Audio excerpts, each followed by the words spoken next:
Tỳ xuống pháp vô nhân giới này chỉ vô ý tướng giới vô vô minh diệm vô minh tâm này chỉ vô lậu từ diệm vô lậu từ tâm vô khổ tâm diệm đạo vô trí diệm vô đấng diệm vô sở đắc vô bồ đề tâm rồi bát nhã ma na mâu na cố tâm vô quái ngại cố vô lù công cố thiền ly điên nam môn tương dưới cánh điên càng tâm thế chư Phật vi bán nhà ba la mật đa cố đắng nga đầu đa la tam điều tam bồ đề cố tri bát nhà ba la mật đa thị đại đừng chúa thị đại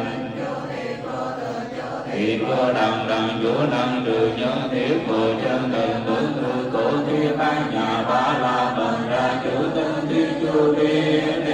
đế ba la yến đế ba la tăng yến đế bồ đề tam bà ha yến đế ba la yến đế ba la tăng yến đế bồ đề tam bà ha yến đế ba la yến